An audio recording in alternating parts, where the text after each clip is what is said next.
Demikian pula Allah sebutkan mirip dengan ini dalam surah As-Sajdah ayat 16 sampai 17. Tatajafa junubum 'anil mawaji'i yad'una rabbahum khawfan wa tama'an wa mimma razaqnahum yunfikun fala ta'lamu nafsum ma ukhfiya lahum min qurrati a'yunin jazaa'an bima kanu ya'malun. Artinya, lambung mereka jauh dari tempat tidurnya, maksudnya di malam hari. Mereka bangun sholat malam. Sedang mereka sibuk berdoa kepada Rabb mereka dengan rasa takut. Takut amalnya tidak diterima sehingga mereka maksimal dalam mengulangi dan menjaga kualitas daripada ibadahnya itu. Saya maksudkan sini berulang adalah di saat Allah berikan kesempatan, misalnya tadi malam sholat malam, nanti malam sholat malam, selama dia hidup, ya dia mengerjakan dan juga berharap agar ya diterima amal tersebut, dia masuk ke dalam surga, gitu kan. Takut juga tadi bisa takut dari dihukum di api neraka. Dan mereka selain bangun sholat malam dan berdoa, mereka menafkahkan sebagian dari rezeki yang kami berikan kepada mereka. Seorang yang mengerjakan ini, mereka sholat malam, mereka bersedekah dengan harta mereka, mereka tidak mengetahui apa yang disembunyikan untuk mereka dari berbagai macam nikmat yang menyedapkan pandangan mata sebagai balasan bagi mereka atas apa yang mereka kerjakan. Dalam sebuah hadis yang sahih, kata Nabi SAW, nanti di surga seorang mukmin akan berterbangan para bidadari dan dia akan mampir ke istana hamba-hamba Allah pilihan yang mengerjakan sholat malam, yang banyak bersedekah, ya, rajin ibadah kepada Allah. Lalu bidadari itu mengatakan, apakah ada tempat untukku di sisimu? Kalau dia mengatakan iya, maka bidadari itu akan tinggal menjadi pelayannya. Kalau tidak, maka dia pun akan mencari istana yang lain yang memang bisa menerimanya. Ini sejalan dengan firman Allah Subhanahu wa Ta'ala, maka banyak sekali nikmat-nikmat yang disembunyikan buat mereka yang bisa menyedapkan mata mereka nanti di hari kiamat. Begitu juga Allah Subhanahu wa Ta'ala menyebutkan dalam surah Az-Zumar ayat 9, amman huwa qanitun ana al-layli sajidan wa qa'iman yahdharu al-akhirata wa yarju rahmat rabbih.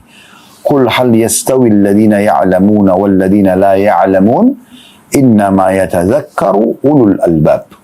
Artinya, apakah kamu hai orang musyrik yang lebih beruntung ataukah orang yang beribadah di waktu-waktu malam dengan sujud dan berdiri? Ya, ini karena orang-orang Mekah banyak menghina-hina kaum muslimin, ya. Dan ada juga pendapat ulama mengatakan ayat ini turun khusus untuk Utsman bin Affan radhiyallahu anhu, di mana beliau memang tidak pernah meninggalkan sholat malam, dan kalau sholat malam beliau mengkhatam 30 juz Al-Quran. Bagaimana itu keberkahan yang Allah berikan? Kalau Anda sudah rutin mengerjakan sebuah ibadah, maka nanti Allah akan berikan keberkahan, artinya kemudahan, di mana Anda akan bisa memperbanyak ibadah yang mungkin tidak umumnya orang bisa kerjakan, ya. Apakah kamu hai orang-orang musyrik yang lebih beruntung ataukah orang yang beribadah di waktu-waktu malam dengan sujud dan berdiri, sedangkan ia takut yang sholat malam ini kepada adab akhirat dan mengharapkan rahmat Rabbnya?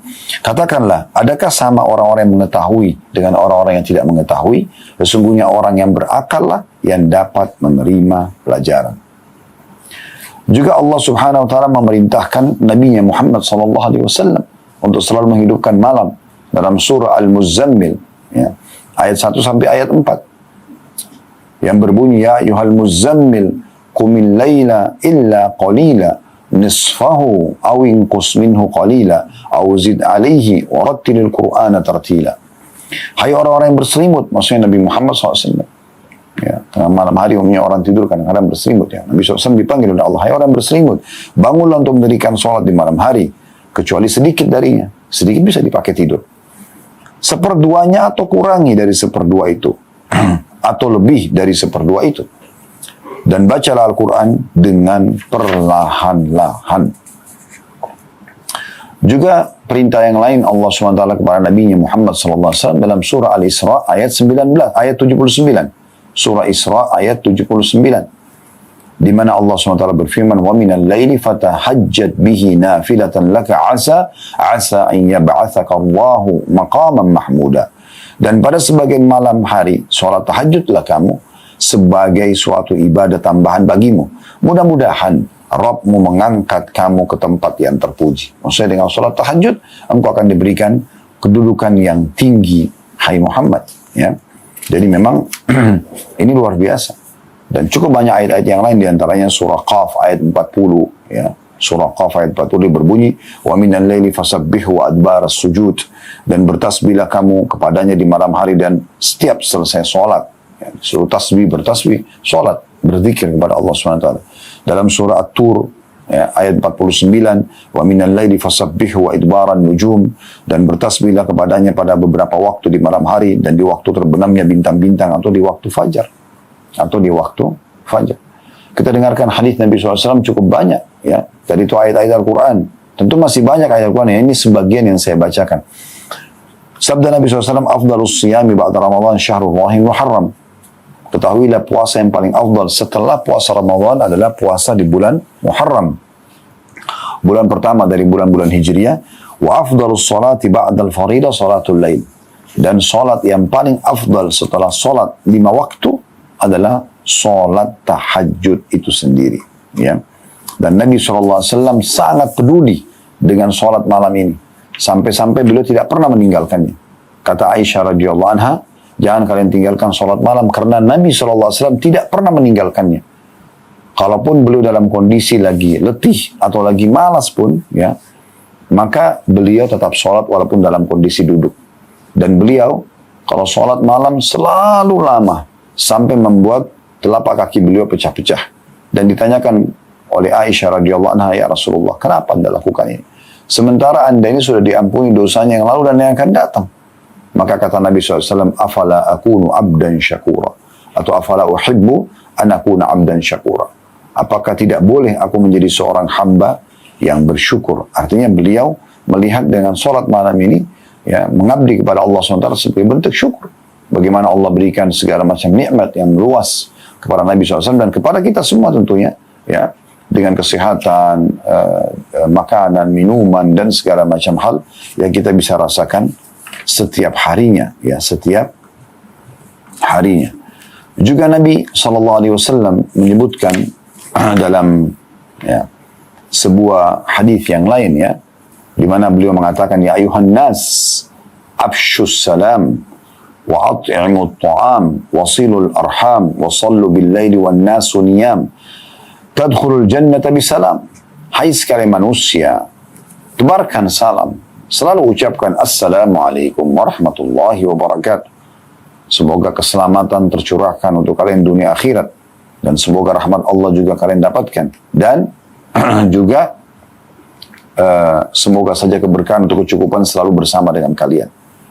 Berilah makan orang, berbagi makanan, traktir orang, sambunglah hubungan kekerabatan atau silaturahim, dan saksi bahasan kita potongan keempat, dan sholatlah di malam hari sewaktu orang sedang tidur, maka niscaya kalian akan masuk ke dalam surga, ya, dengan sambutan yang meriah. Nah, kita bisa lihat bagaimana luar biasanya, ya, keutamaan yang bisa didapatkan, ya, dari hadis-hadis dan ayat yang merupakan motivasi orang mengerjakan sholat malam itu. Itu juga dengan sabda Nabi SAW. Ini rata-rata semua hadis yang sahih, ya. Tadi, mohon maaf saya belum sebutkan hadis tadi yang saya bacakan diriwayatkan oleh Ibnu Majah, dan ini disahihkan oleh Syekh Albani, dan hadis sebelumnya tentang pecah-pecahnya kaki Nabi SAW dengan sholat malam itu diriwayatkan oleh Bukhari. Lalu begitu juga dengan hadis, ya, yang diriwayatkan oleh Imam Ahmad, Ibnu Hibban, At-Tirmidzi, dan hadis ini tentu disahihkan juga oleh para ulama. Sabda Nabi SAW, inna fil jannati ghurafan yura zahiruha min batiniha. Sungguh di surga itu nanti ada istana-istana yang di bagian luarnya dapat dilihat dari dalamnya. Wa batinuha min zahiriha. Dan juga bagian dalamnya dapat dilihat dari luarnya. Jadi dari luar bisa dilihat dari dalam bisa dilihat dari luar, gitu, ya. A'addahallahu ta'ala liman at'amat ta'am. Allah memberikan kepada siapa yang suka memberi makan orang. Wa alanal kalam, dan lembut dalam bertutur kata. Wa taba'as siyam, dan selalu mengikuti puasa. Wa afsyas salam, dan menebarkan salam. Wa shalla bil laili wan nasu niyam, dan salat malam hari pada saat manusia sedang tidur. Pada saat manusia sedang tidur. Ini saksi bahasan kita. Jadi ternyata akan ada disiapkan istana khusus di surga. Jadi saking indahnya, sampai dari dalam istana bisa lihat keluar transparan, dari luar bisa lihat ke dalam. Ini menandakan keindahannya, ya. Jadi sulit kita gambarkan dengan bangunan dunia, tapi ini menandakan tentang keindahan. Karena semuanya bisa nampak dan semuanya biasa kalau nampak begini transparan berarti semuanya tertata rapi, semuanya bagus ya, menarik untuk dilihat dari dalam dan dari luar. Dan itu disiapkan untuk orang yang suka memberi makan kepada orang, orang yang santun dalam tutur kata, orang yang suka berpuasa dan orang menyebarkan salam serta orang yang tidur, orang yang sholat pada saat orang-orang sedang tidur ya. Dan ini satu hal yang luar biasa ya. Kemudian juga kita tahu teman-teman sekalian, Nabi alaihi salatu wassalam menyebutkan di dalam sebuah hadis ya. Hadis ini diriwayatkan Tirmidzi dalam kitab Ad-Da'awat dan ini dihasankan oleh Syekh Albani. Beliau mengatakan, "Alaikum biqiyamil lail." Kalian harusnya selalu menjaga salat qiyamul lail itu. Nah, kalau Ramadan tarawihnya ya. Fa innahu da'bus salihin qablakum. Karena itu kebiasaan orang-orang saleh sebelum kalian. Wa huwa qurbatun ila rabbikum. Dan itu pendekatan diri kalian kepada Tuhan kalian. Wa mukaffiratun lis-sayyi'at. Dan dia akan membersihkan dosa-dosa.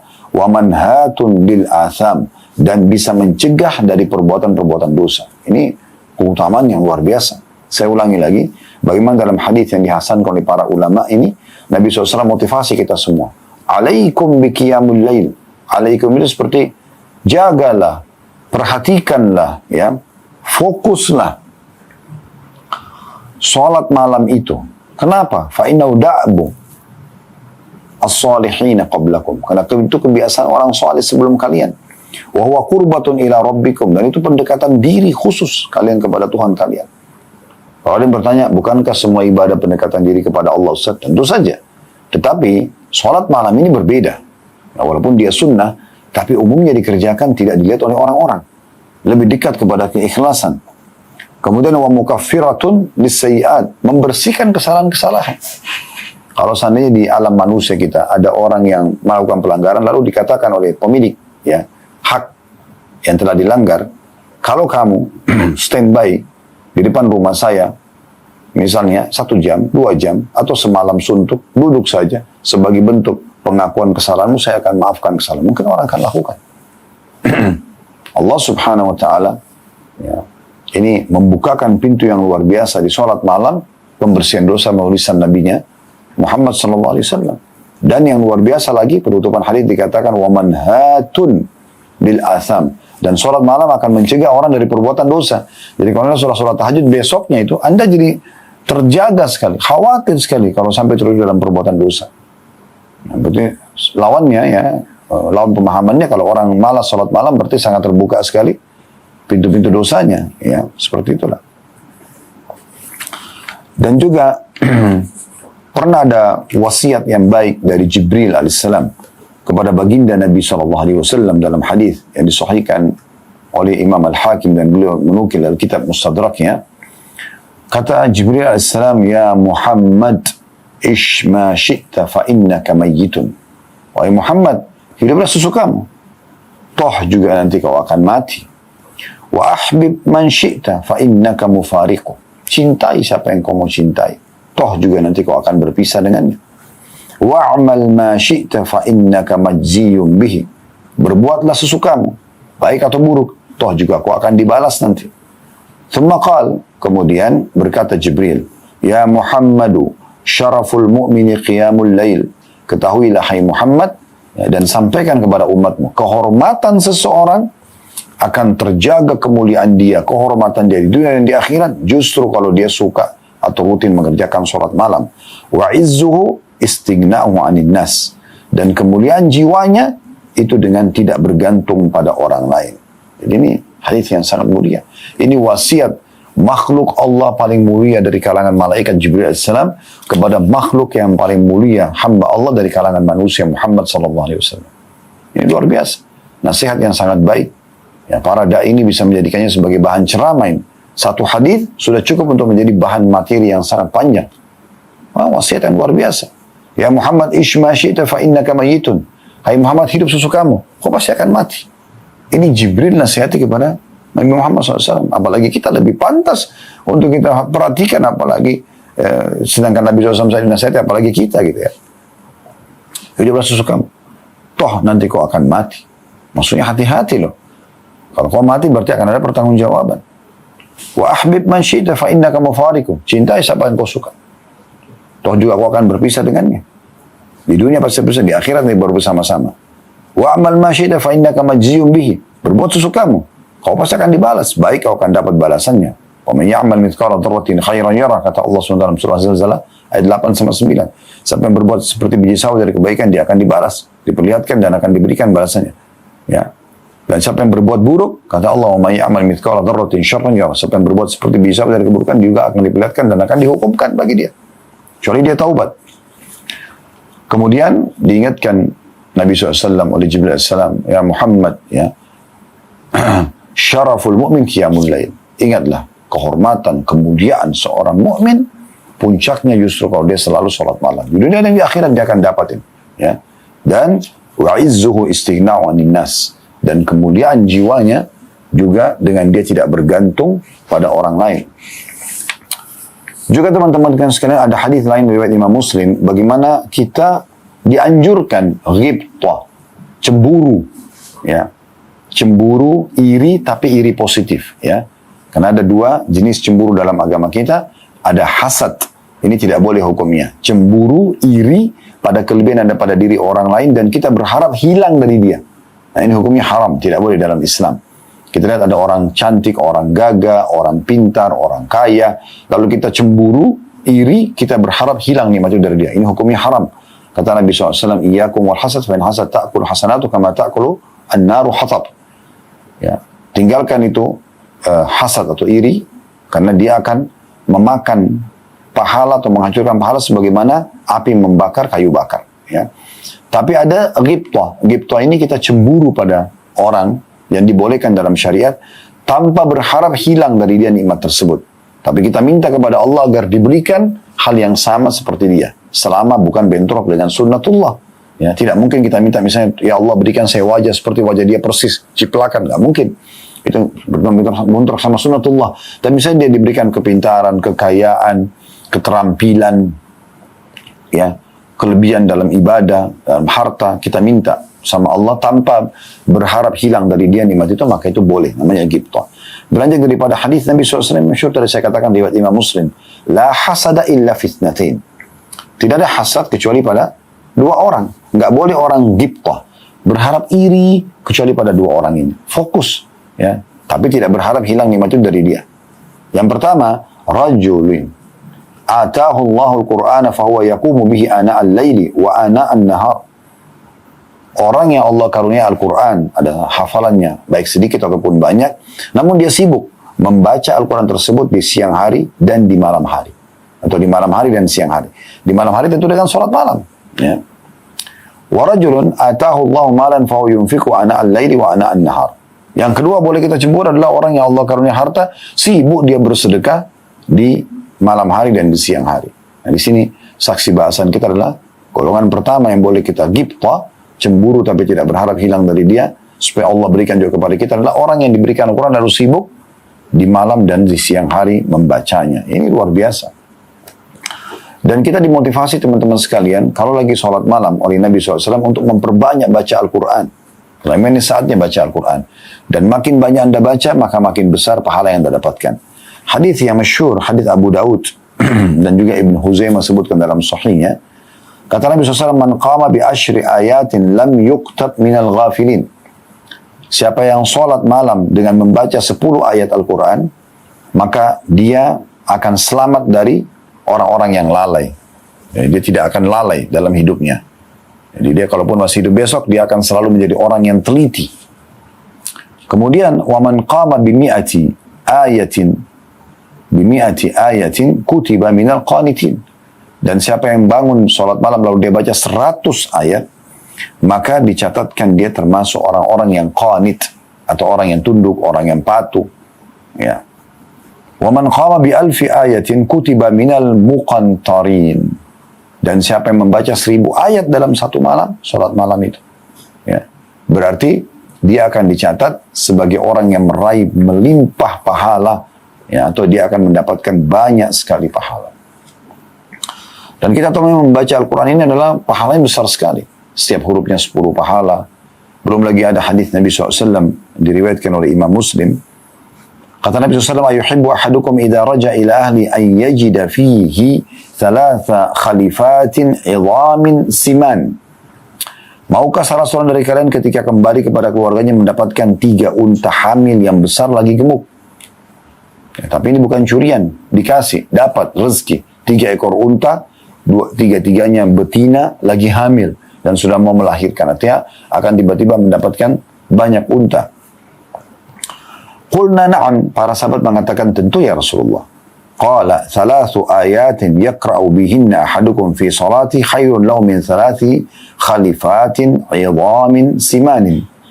Ketahuilah 3 ayat yang dibaca oleh salah seorang dari kalian pada saat dia sholat. Sholat wajib atau sholat malam atau sholat sunnah. 3 ayat saja. Lebih baik daripada unta ya, betina yang gemuk dan hamil. Ya. Itu lebih baik daripada unta tadi. Maksudnya lebih baik daripada harta yang terbaik yang dimiliki. Karena unta pada masa itu adalah harta terbaiknya orang-orang di saat itu. Begitu juga teman-teman sekalian, tentu banyak sekali keutamaan ya, salat malam ini. Para sahabat pun tidak pernah meninggalkannya. Makanya Nabi SAW pernah bertanya, atau pernah lewat ya, di rumah Abu Bakar, di malam, sepertiga malam. Ya, kemudian ditanya, atau kalau kita bahas gini, kira-kira waktu sholat malam itu yang paling baik kapan? Nah sekaligus kita sebutkan tentang sikap para salafus saleh dengan sholat malam. Para Nabi SAW melewati rumah Abu Bakar di sepertiga malam. Abu Bakar baca Quran dan suaranya lirih, kecil. Kemudian beliau lewat di rumahnya Umar, di waktu yang sama, Umar membaca dengan suara keras. Maka keesokan selepas sholat subuh, Nabi SAW bertanya kepada Abu Bakar, "Wahai Abu Bakar, kenapa semalam saya lewat depan rumahmu kau baca ayat dengan suara lirih?" Kata Abu Bakar, "Ya Rasulullah, saya tahu saya berbicara dengan Tuhan siap." Maksudnya dengan Allah SWT yang maha mendengar, untuk apa suara saya keras-keras. Lalu ditanya Umar, "Hai Umar, kenapa kau pada saat sholat malam suaramu keras?" Dia mengatakan, "Agar aku membangunkan tetanggaku sholat malam juga ya Rasulullah."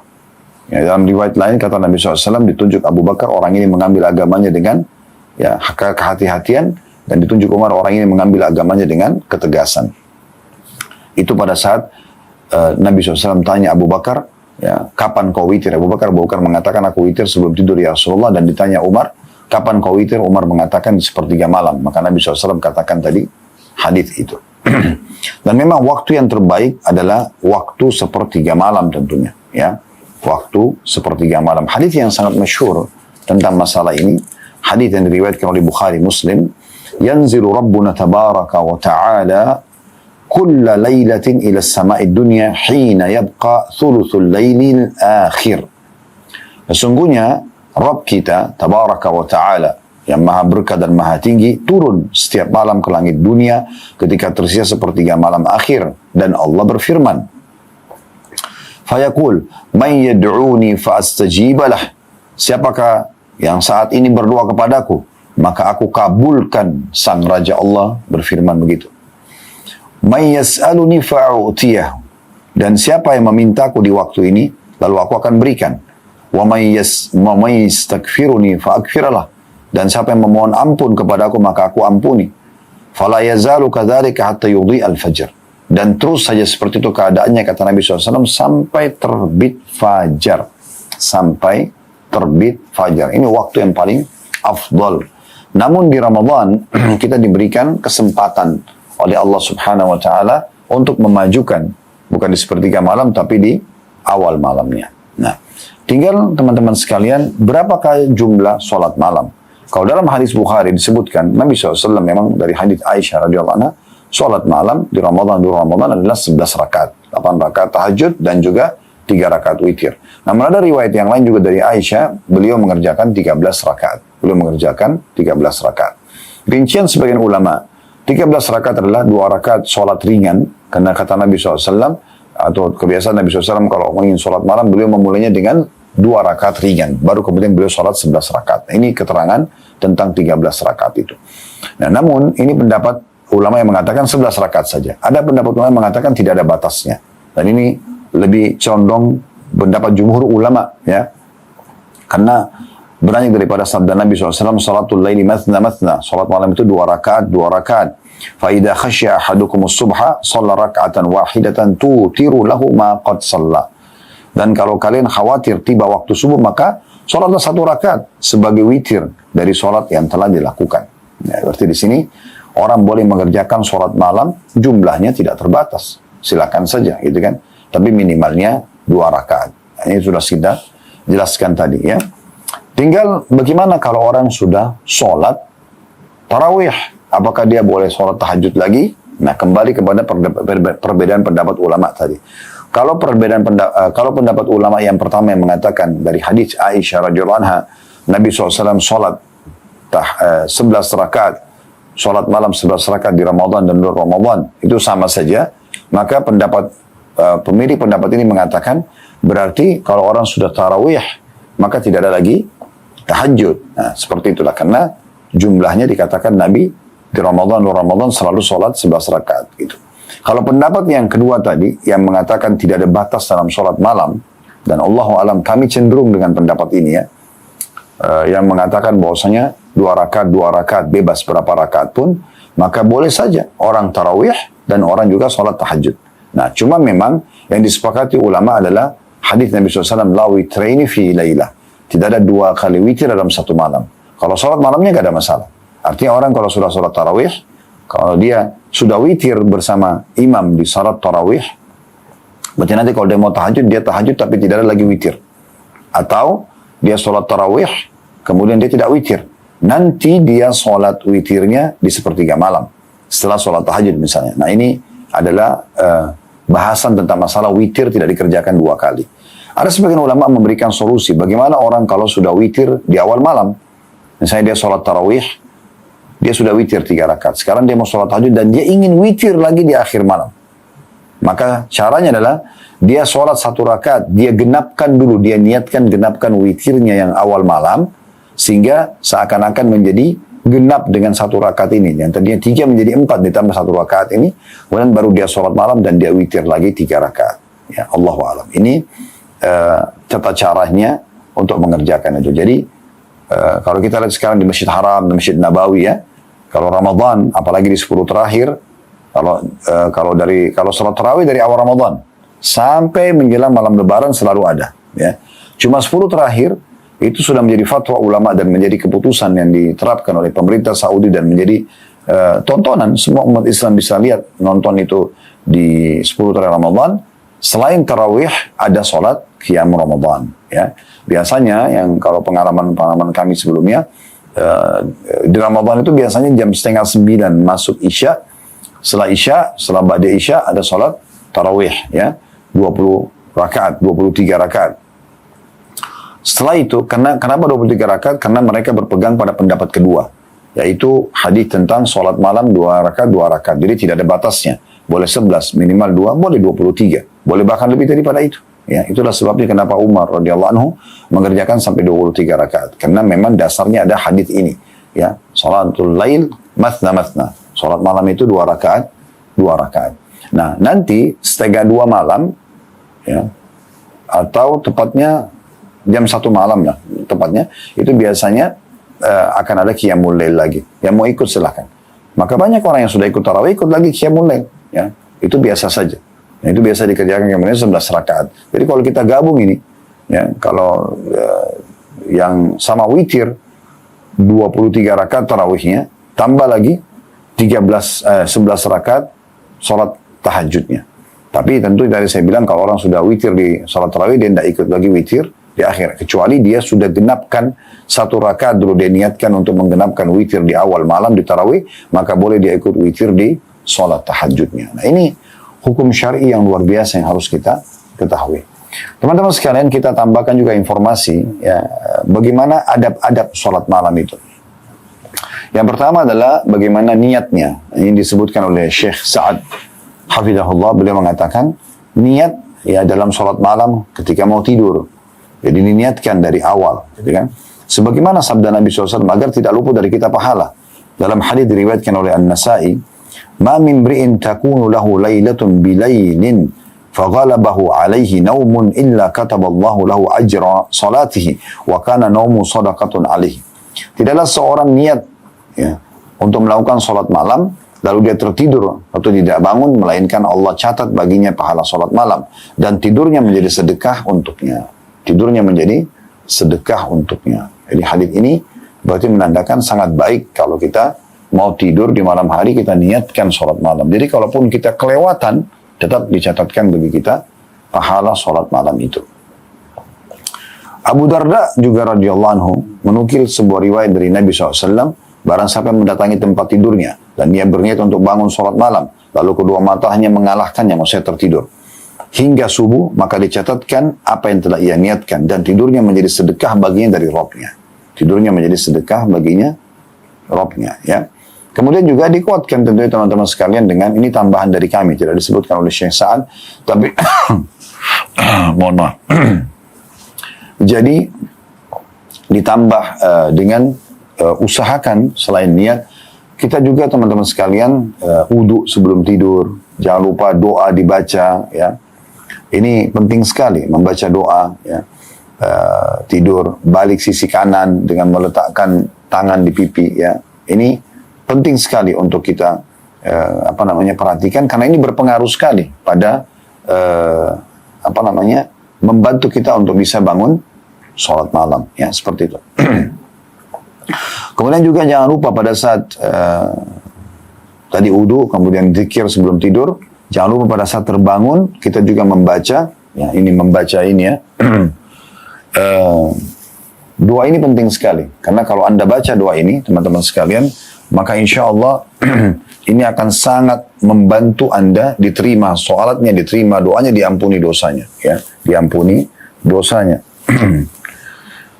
Hadis ini, hadis yang masyhur, hadis diriwayatkan oleh para ulama seperti Bukhari menyebutkan dalam kitab Tahajjud, kata Nabi SAW, siapa yang terbangun di malam hari ya, kemudian dia ada riwayat yang mengatakan dia menggosok giginya dengan siwak, atau ada yang mengatakan juga ya, dia terbangun kemudian dia langsung mengusap wajah dan membaca ini. La ilaha illallah wahdahu la syarikalah, lahul mulku wa lahul hamdu wa huwa ala kulli syai'in qadir. Subhanallah walhamdulillah wa la ilaha illallah wallahu akbar wa la hawla wa la quwata illa billahil aliyil azim rabbighfirli. Yang artinya la ilaha illallah wahdahu la syarikalah, tidak ada Tuhan yang berhak disembah kecuali Allah dan tidak ada sekutu bersamanya. Lahul mulku, miliknya lah kerajaan, walahul hamdu, miliknya lah puji-pujian, wa huwa ala kulli syai'in qadir, dan dia mampu mengerjakan apa yang dia inginkan. Subhanallah, maha suci Allah, alhamdulillah, segala puji bagi Allah. Wala ilaha illallah, tidak Tuhan yang berhak disembah kecuali Allah. Wallahu akbar, Allah maha besar. Wala hawla wala quwata illa billahil aliyil azim, tidak ada daya dan kekuatan ya, dari Allah kecuali dari Allah yang maha tinggi dan maha agung. Rabbighfirli, ya Allah maafkanlah kesalahanku. Dalam riwayat Ibn Abbas dinukil, Nabi SAW bangun lalu mengusap bekas tidur dari wajahnya dengan tangannya, kemudian membaca 10 ayat dari surah Al-Imran. Ini juga menguatkan bacaan tadi. Tapi kita, jangan masuk ke zikir itu, ini dulu. Tapi kita masuk ke hadis tadi ya.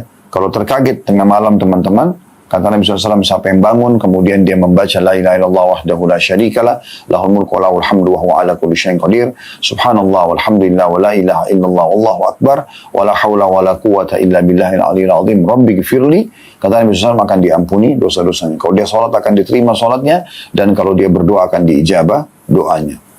Juga Nabi SAW itu kalau bangun, ya, beliau mengusap bekas tidur dari wajah beliau, kemudian beliau ya membaca 10 ayat terakhir dari surah Al-Imran ya. Juga Nabi SAW bersiwak pada saat bangun, kalau kita sekarang menggosok gigi ya. Dan kata Nabi SAW, aku diperintahkan untuk menggosok gigi itu atau bersiwak sampai aku mengira aku akan ompong gitu ya, saking seringnya disuruh untuk membersihkan gigi beliau SAW. Jadi adab kita sholat malam adalah niat dulu, kemudian bagaimana kita tadi ya, kita berudu, kemudian berzikir ya. lalu balik sisi kanan. Setelah itu, pada saat terbangun, kita membaca zikir-zikir, tadi sudah kita bacakan, La ilaha illallah wahdahu la syarika lah, lahul mulku wa lahul hamdu, wa huwa ala kulli syai'in qadir, subhanallah walhamdulillah, wa la ilaha illallah, wallahu akbar, wa la hawla wa la quwwata illa billahil aliyyil azim, Rabbi gfirli, atau Allahumma gfirli, tepatnya Rabbi gfirli, ya. Kemudian membaca 10 akhir ayat dari surah Al-Imran, serta juga bersiwak. Dan selanjutnya, ya, usahakan di 2 rakaat pertama membaca lebih ringan dari yang sebelumnya, atau dari rakaat-rakaat sesudahnya nanti. Jadi 2 rakaat pertama ringan untuk membiasakan dulu tubuh kita untuk sholat malam. Dan selanjutnya, yang paling afdol dikerjakan adalah di rumah. Sholat malam itu rumah, ya. Karena kata Nabi SAW, fa'alaikum bis salati fi buyutikum, fa inna khaira salatil mar'i fi baiti illa al-maktubah. Kalian harus selalu mengerjakan sholat di rumah kalian, karena ketahuilah sholat seseorang lebih afdol, paling afdol dikerjakan di rumahnya, kecuali sholat 5 waktu. 5 waktu, ya. Jadi ini harusnya kita fahami baik-baik.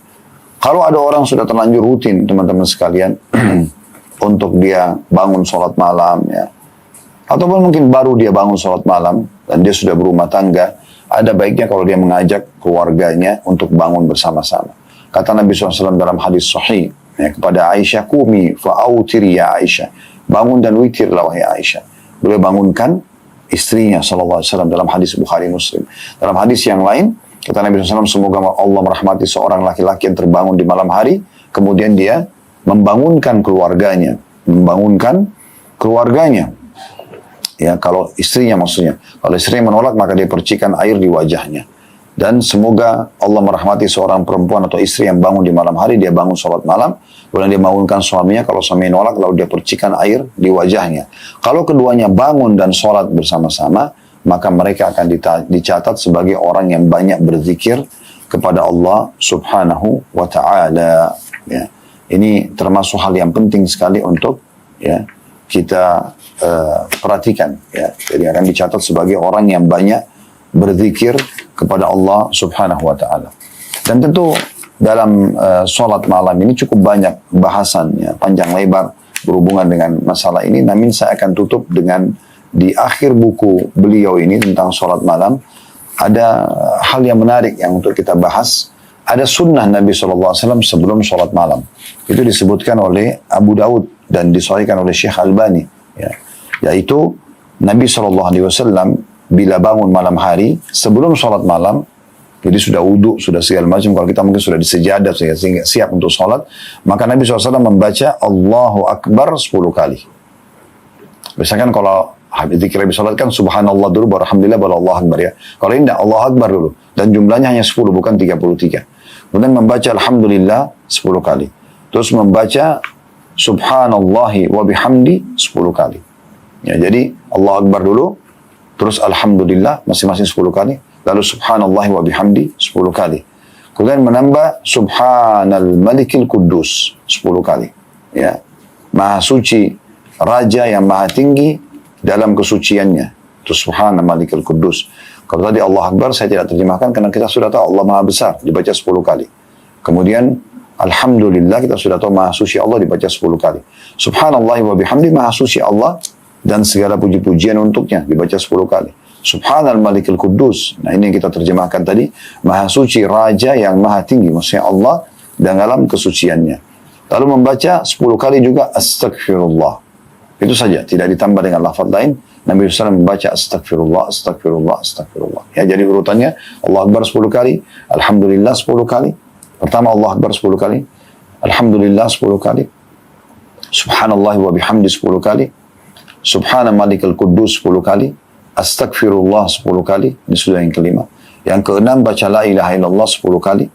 Yang ketujuh, yang terakhir, membaca Allahumma inni a'udzubika min diqid dunya wa diqi yaumil qiyamah. Ya Allah, aku berlindung kepadamu dari sempitnya dunia dan sempitnya hari kiamat nanti. Ini juga dibaca 10 kali. Ini termasuk yang disunnahkan oleh Nabi SAW. Saya ulangi lagi, membaca Allah Akbar 10 kali, lalu membaca Alhamdulillah 10 kali, lalu membaca subhanallah wa bihamdi 10 kali, lalu membaca subhanal malikul quddus 10 kali, lalu membaca istighfar, astagfirullah 10 kali, lalu membaca la ilaha illallah 10 kali, lalu membaca Allahumma inni a'udzubika min dikid dunya, ya, wa diki yaumil qiyamah. Ya Allah, aku berlindung kepadamu dari sempitnya dunia dan sempitnya hari kiamat nanti. Ini juga dibaca 10 kali. Jadi kurang lebih ada 7 macam. 1, 2, 3, 4, 5, 6, 7 doa yang dibaca, ya, sebelum sholat malam ini, ya. Saya ulangi lagi, Allah Akbar 10 kali, Alhamdulillah 10 kali, Subhanallah wa bihamdi 10 kali, ya.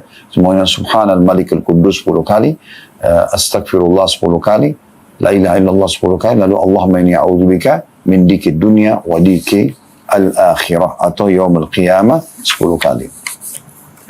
Yang terakhir teman-teman sekalian adalah riwayat Bukhari, di mana Nabi alaihi salatu wassalam, tentu cukup banyak doa-doa yang dibaca oleh Nabi SAW, tapi kita cukupkan dengan dua ini. Nabi SAW juga kalau bangun malam, beliau membaca Allahumma lakal hamdu anta qayyimus samawati wal ard wa man fihin. Ya Allah, segala puji hanya bagimu, engkau yang menegakkan seluruh langit dan bumi dan apa yang ada di dalamnya. Walakal hamdu laka walakal hamdu laka mulkus samawati wal ardi wa man fihin. Dan segala puji bagimu, ya, milikmulah kerajaan seluruh langit dan bumi dan siapa yang ada padanya. Walakal hamdu antal haq. Segala puji bagimu, engkau adalah benar. Wa wa'dukal haq. Dan janjimu benar. Wa liqa'uka haq. Pertemuan denganmu juga benar. Wa qawluka haq. Perkataan atau firmanmu juga benar. Wal jannatu haq. Surga itu benar. Wan naru haq. Neraka itu benar. Wan nabiyuna haq. Dan para nabi-nabi juga benar. Wa Muhammadun sallallahu alaihi wasallam haq. Dan Nabi Muhammad SAW juga benar diutus. Was sa'atu haq. Dan hari kiamat juga benar. Allahumma laka aslamtu. Ya Allah, kepadamu aku menyerahkan diri. Wa bika amantu. Kepadamu aku beriman. Wa alaika tawakkaltu. Kepadamu aku berserah diri. Wa ilaika anabtu. Dan kepadamu aku menyerahkan urusanku. Wa bika khasamtu. Kepadamu aku minta pertolongan. Wa ilaika hakamtu. Kepadamu aku berhukum. Faghfir lima qaddamtu wa ma akhartu. Ampunilah dosa-dosaku yang lalu dan juga yang akan datang. Wa ma asrartu wa ma alantu. Apa yang aku sembunyikan atau apa yang aku terang-terangkan. Antal muqaddim wa antal muakhir. Engkau zat yang mendahulukan atau terdahulu dan juga yang akan datang atau terakhir. Tidak ada yang awal dan tidak ada yang akhir kecuali Allah. Ya. La ilaha illa ant. Tidak ada Tuhan yang berhak disembah kecuali engkau. Ini kalau belum dihafal tentu bisa diketik sambil searching di Google. Ini bisa dibaca setelah tahajud. Lalu kita ketik doa tahajud akan keluar insyaAllah. Doa ini tentunya, ya. Dan selebihnya seorang mukmin berusaha untuk membaca doa-doa yang kira-kira dia butuhkan, ya, yang dia mohon kepada Tuhannya Allah Subhanahu wa taala. Baik teman-teman sekalian, ini bahasan kita. Semoga Allah SWT memudahkan kita untuk mengamalkan dan jadikan sebagai ilmu yang bermanfaat. Dan kalau benar dari Allah Subhanahu wa taala, kalau salah dari saya mohon dimaafkan. Subhanakallahumma bihamdika asyhadu an la ilaha illa anta astaghfiruka wa atubu ilaik. Wassalamualaikum warahmatullahi wabarakatuh.